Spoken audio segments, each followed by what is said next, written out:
Արմեդիա YouTube-յան ալիքում ամենը գլխավոր լուրերն են, ես Հարություն Մինասյանն եմ, բարև ձեզ։ Կանխավ շնորհակալություն բոլորին ալիքին բաժանորդագրվելու լուրերը հավանելու համար։ Սկսենք օրվա լրահոսը։ Նախագահ Դոնալդ Թրամփը զգուշացրել է Իրանին, որ եթե մոտ ժամանակում համաձայնություն չկնքվի, Միացյալ Նահանգները կարող է հարվածներ հասցնել Իրանի կենսական նշանակության ենթակառուցվածքներին։ Թրամփը բացահայտ նշել է, որ թիրախում կարող են հայտնվել Իրանի էներգետիկ համակարգը, նավթային հանքերը, էլեկտրակայանները, ինչպես նաև ջրի աղազերծման կայանները։ Նա նաև առանձնացրել է Խարկ կղզին Իրանի նավթի արտահանման գլխավոր հանգույցը, չբացառելով նույնիսկ այդ տարածքի նկատմամբ վերահսկողություն հաստատելու տարբերակը։ Նրա խոսքով, եթե Իրանը արագ համաձայնության չգա, Միացյալ Նահանգները կարող է ամբողջությամբ կործանել այս ենթակառուցվածքները։ Միևնույն ժամանակ Վաշինգտոնը փորձում է պահել դիվանագիտական ուղին։ Թրամփը հայտարարել է, որ Միացյալ Նահանգները բանակցություններ է վարում Իրանի խորհրդարանի խոսնակ Մոհամմադ Բաղեր Ղալիբաֆի հետ, որպես հնարավոր բանակցային գործընկեր։ Սակայն Ղալիբաֆը հրապարակավ հերքել է նման շփումների փաստը, նշելով, որ Իրանը որևէ ուղղակի բանակցություն չի վարում Միացյալ Նահանգների հետ, իսկ շրջանառվող տեղեկությունները կարող են օգտագործվել որպես ծածկույթ տարածաշրջանում ամերիկյան ռազմական ակտիվության համար։ ԱՄՆ պետքարտուղար Մարկո Ռուբիոն նշել է, որ պաշտոնական Վաշինգտոնը պատրաստ է փորձարկել Իրանի ներսում հնարավոր փոփոխությունները եւ հասկանալ, կա արդյոք նոր ղեկավարություն, որը պատրաստ է գնալ փոխզիջումների։ Խարկ կղզին կարող է որոշել Իրանի դեմ պատերազմի ելքը։ Ռազմավարական մի կետ, որը գտնվում է Իրանի ափերից ընդամենը մոտ 15 ծովային մղոն հեռավորության վրա, Պարսից ծոցում։ Չնայած իր փոքր չափսերին, ընդամենը մոտ 8 կիլոմետր երկարությամբ, այս կղզին հանդիսանում է Իրանի նավթային արտահանման գլխավոր կենտրոնը։ Երկրի նավթի մոտ 90%-ը արտահանվում է հենց այս կետից։ Իրանի հիմնական ափամերձ ջրերը բավականաչափ խորը չեն խոշոր նավթատարների համար, ուստի նավթը խողովակաշարերով տեղափոխվում է դեպի Խարկ կղզի, որտեղից արդեն բեռնվում եւ արտահանվում է։ Սա նշանակում է, որ ով վերահսկում է Խարկ կղզին, վերահսկում է Իրանի տնտեսական կյանքի հիմնական զարկերակը։ Հիմա նախագահ Թրամփը բացահայտ հայտարարում է, որ դիտարկում է կղզին թիրախավորելու կամ նույնիսկ վերահսկողության տակ վերցնելու տարբերակը։ Վերլուծաբանների գնահատմամբ, եթե Միացյալ Նահանգները կարողանա վերահսկողություն հաստատել այս կղզու վրա, դա կդառնա ծանր ֆինանսական հարված Իրանի համար եւ լրջորեն կթուլացնի նրա ռազմական հնարավորությունները։ Միաժամանակ դա կարող է դառնալ ուժեղ լծակ բանակցություններում, սակայն այս սցենարը նաեւ մեծ ռիսկեր է պարունակում։ Նախ նման քայլը կարող է ավելի սրել պատերազմը եւ բերել Իրանի կոշտ պատասխան գործողությունների, ներառյալ հարձակումներ տարածաշրջանի նավթային ենթակառուցվածքների եւ ծովային ուղիների վրա։ Բացի այդ, նույնիսկ եթե կղզին անցնի Միացյալ Նահանգների վերահսկողության տակ, Իրանը շարունակում է վերահսկել նավթի արտադրությունը, ինչը կարող է սահմանափակել այդ քայլի արդեն արդյունավետությունը։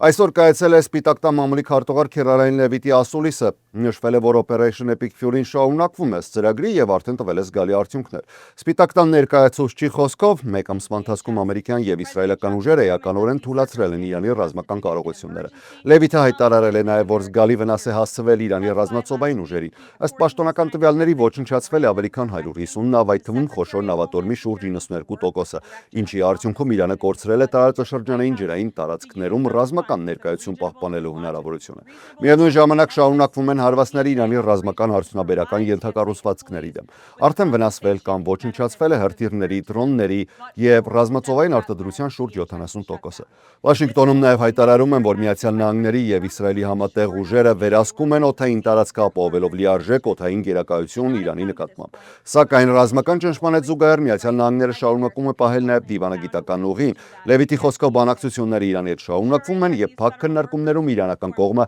ավելի ողջամիտ դիրքորոշում է ցուցաբերում, քան հրապարակային հայտարարություններում։ Սպիտակ տունը ընդգծում է, որ նախագահ Թրամփի ռազմավարությունը հիմնված է երկու ուղղության վրա՝ միաժամանակ ուժեղ ռազմական ճնշում եւ դիվանագիտական հնարավորություն։ Պաշտոնական Վաշինգտոնի ձևակերպմամբ նպատակը մնում է անփոփոխ, վերջնականապես վերացնել Իրանի կողմից ներկայացվող սպառնալիքը եւ թույլ չտալ, որ Թեհրանը երբևէ ձեռք բերի միջուկային զենք։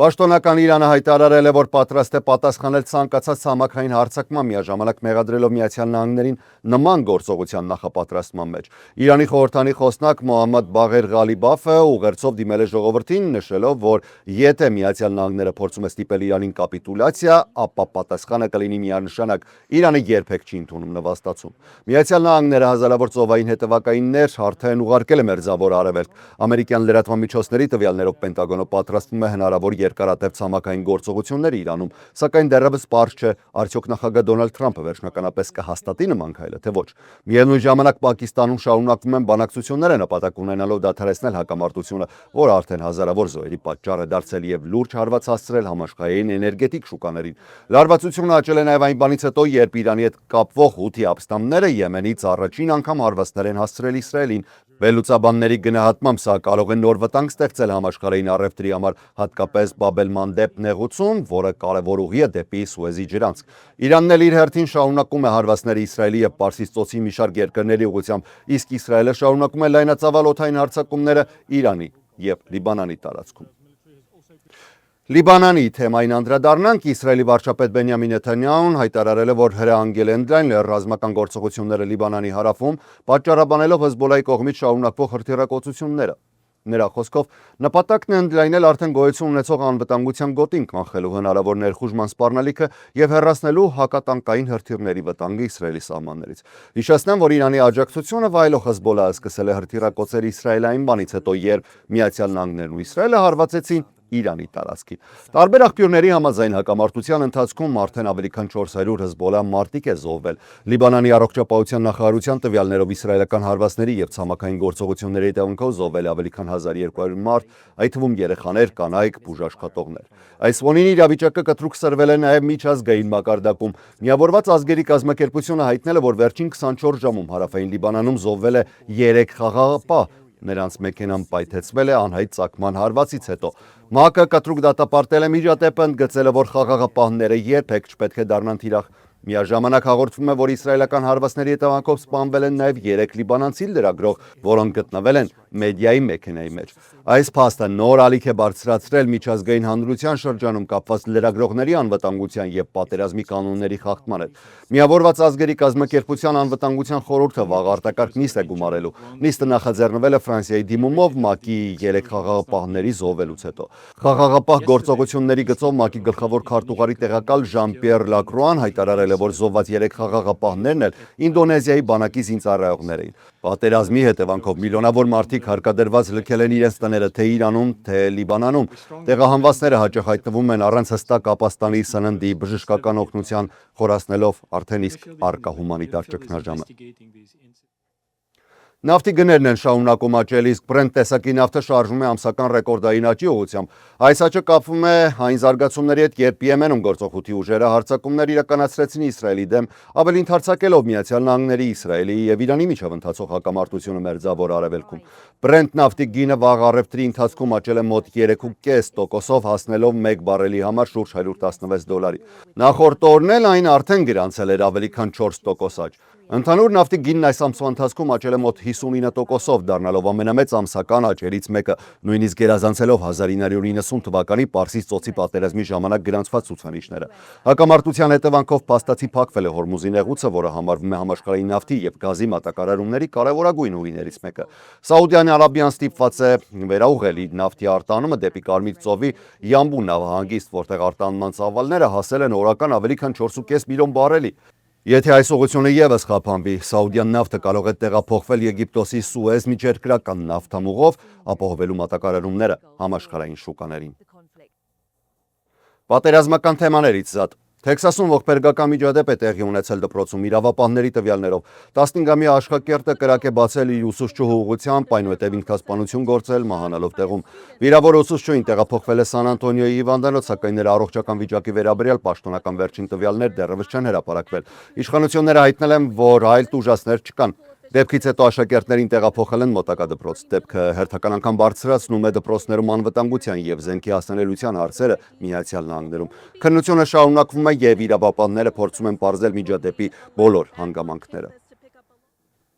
Երեկ եւ նախորդ օրը Միացյալ Նահանգներում զանգվածային բողոքի ակցիաներ էին, որոնք նաեւ ուղեկցվել են բախումներով եւ ձերբակալություններով։ Լոս Անջելեսում ոստիկանությունը կիրառել է արցունքաբեր գազ եւ իրականացրել տասնյակ ձերբակալություններ No Kings շարժման շրջանակում անցկացված բողոքի ակցիայից հետո։ Իրավապահների տվյալներով ցույցերից հետո տրվել է տարածքը լքելու հրաման, որը չկատարելու համար ձերբակալվել է 74 մարդ, բացի այդ մեկ անց կալանավորվել է սառը զենք դաշույն պահելու կասկածանքով։ Չնայած մեծ մասամբ խաղաղ բնույթին բողոքի ակցիան որոշ հատվածներում վերածվել է լարված բախումների։ Հարյուրավոր ցուցարարներ շրջափակել էին Լոս Անջելեսի կենտրոնում գտնվող դաշնային համալիրներից մեկը, որի ընթացքում որոշ անձինք սկսել են քարեր, շշեր, բետոնե կտորներ նետել ոստիկանների ուղղությամբ։ Ներքին անվտանգության նախարարության տվյալներով առնվազն 2 ոստիկան վիրավորվել է բետոնե կտորների հարվածներից ու ստացել բժշկական օգնություն։ Նմանատիպ միջադեպեր են արձանագրվել նաև այլ քաղաքներում։ Ընդհանուր Նոքինգ շարժման շրջանակում կազմակերպվել էր ավելի քան 3100 բողոքի ակցիա, ընդգրկելով ԱՄՆ բոլոր 50 նահանգները։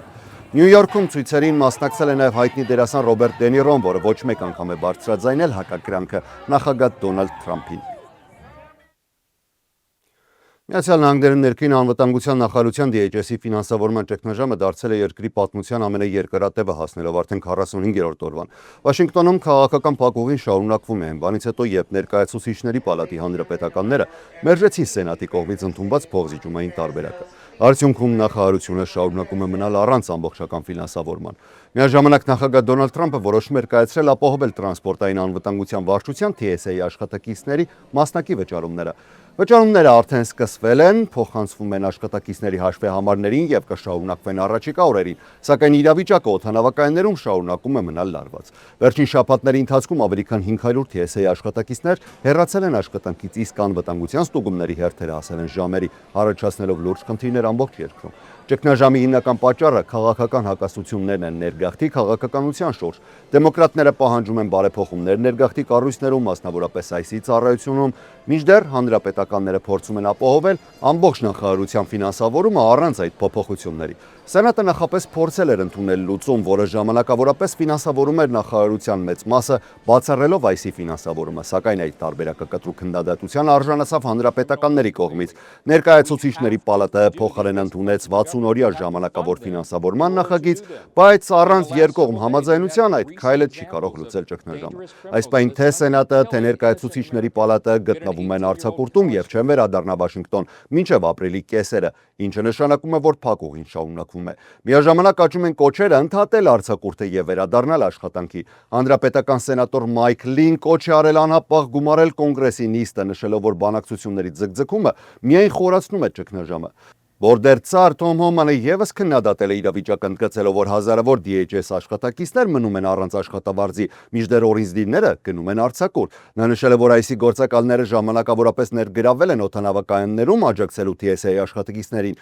եւ կմնան այդ դիրքերում այնքան ժամանակ, մինչեւ իրավիճակը կայունանա։